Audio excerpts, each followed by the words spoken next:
Merci Hélène pour cette présentation de l'urbanisme, notre vision de l'urbanisme, du développement durable et du transport. Je vais donner la parole maintenant à Djemel Bensassi qui va nous présenter notre projet sur la politique sociale.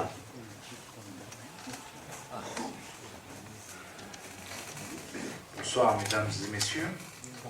Je vais me présenter un peu plus pour ceux qui ne me connaissent pas. Donc j'étais adjoint au maire de 1995 à 2008. J'étais démissionnaire à la fin du deuxième mandat. J'avais deux fonctions.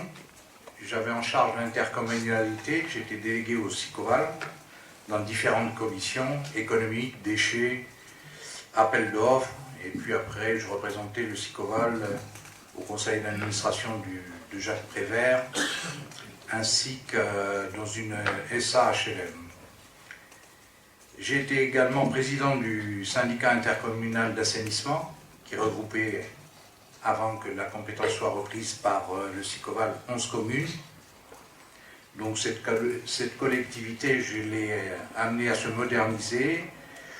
Nous avons obtenu une double certification, ISO 9000 et 14001. Alors 14001, c'est sur l'environnement, hein, pour ceux qui... Donc, nous avons créé aussi une unité de compostage, une unité de dépotage pour l'assainissement individuel, etc.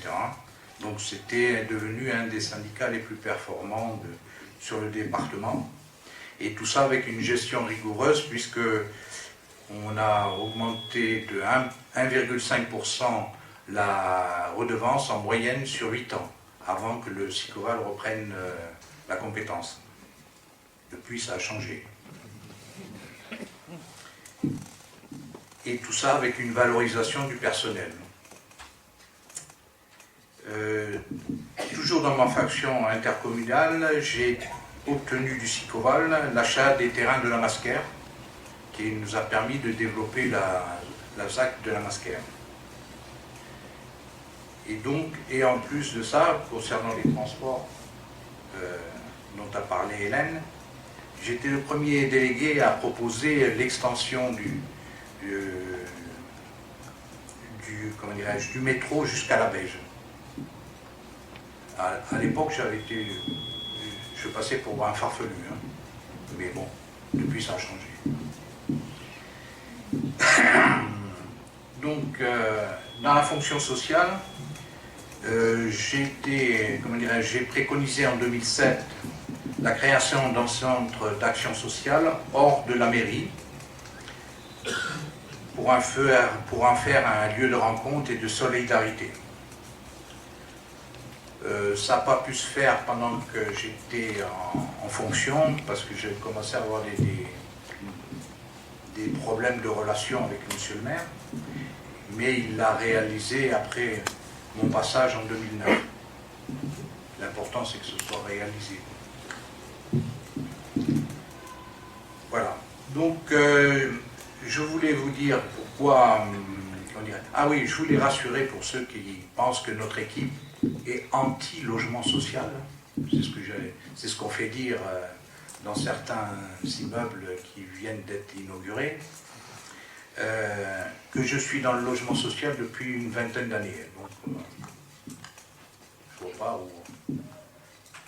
Enfin, c'est juste pour rassurer les gens s'ils avaient besoin d'être rassurés. Donc j'ai voulu faire partie de l'équipe sans étiquette de Frédéric, car j'y ai trouvé des hommes et des femmes, des femmes et des hommes, excusez-moi mesdames, d'horizons diverses, voulant mettre leurs compétences au service de la commune, dont la seule volonté et motivation était le bien-être de tous les Escalquinois. Le programme que je vous ai présenté a été élaboré par un groupe composé de Christine, de Corinne, derrière, et Manon. Marion, pardon, j'ai mis Manon, c'est ma nièce. Et moi-même. Et il résulte aussi de l'expérience de chacun et des suggestions faites lors de nos rencontres avec Frédéric et la population, puisqu'il y a des gens qui nous ont soumis des propositions et des suggestions qu'on a retenues. Et ensuite, il a été revu et approuvé par l'ensemble de l'équipe. Quels sont les enjeux?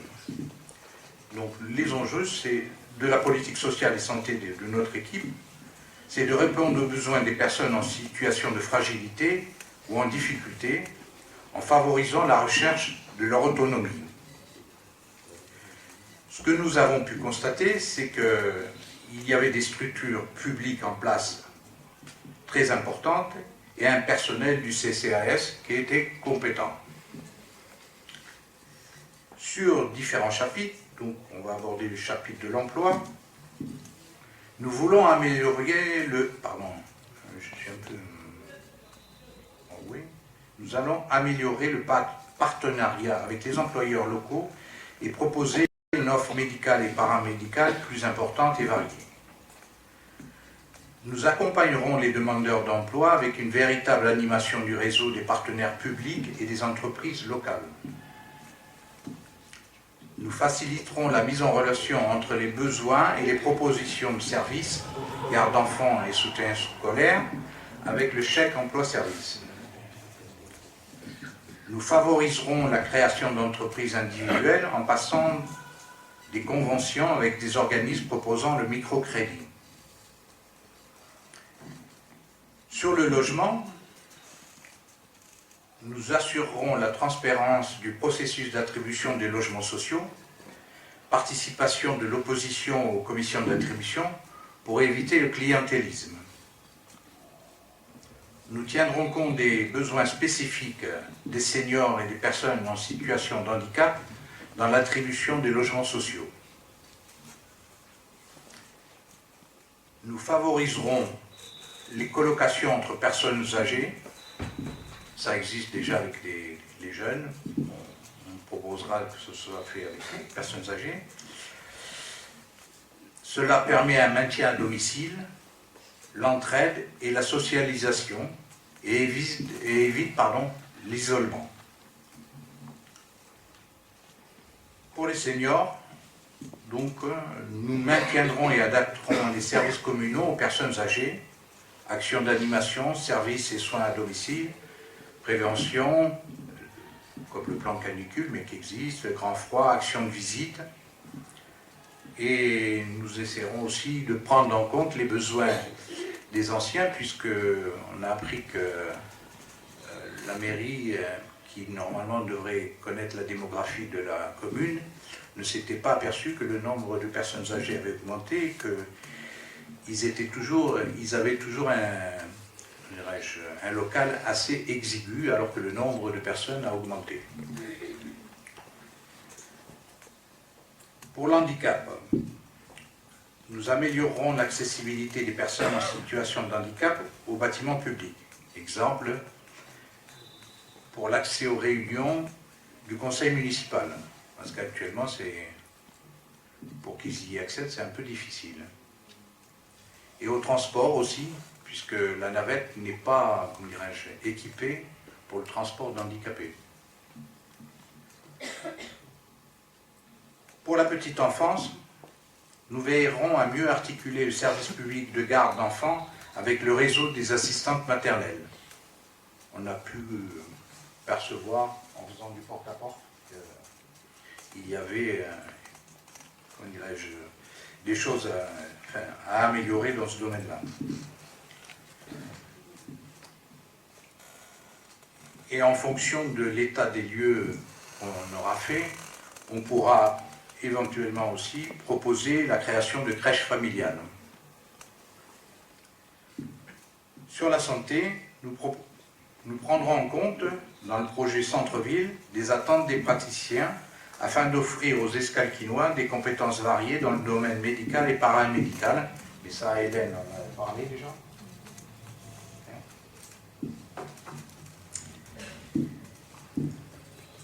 Et donc, en matière de soutien social, nous encouragerons les créations de différents ateliers, sorties, etc. au centre social, afin de créer du lien social, ce qui existe déjà, mais nous favoriserons la création de nouveaux ateliers. Voilà à peu près Nous avons eu aussi quelques demandes là en faisant du porte-à-porte pour la création d'une épicerie sociale ou municipale pour permettre aux gens en difficulté de leur proposer des produits vendus à 50% de leur coût réel, et ainsi ces personnes gardent leur dignité. Donc c'est parce que il y a des personnes qui n'aiment pas être obligées d'aller demander chaque fois, et donc ils préfèrent payer quelque chose, même si c'est un peu, mais voilà. Voilà, mesdames et messieurs, le projet social que nous comptons mettre en place. Et nous continuons là, en faisant du porte-à-porte. S'il y a des nouvelles suggestions, nous les prendrons en compte. Je vous remercie de votre attention.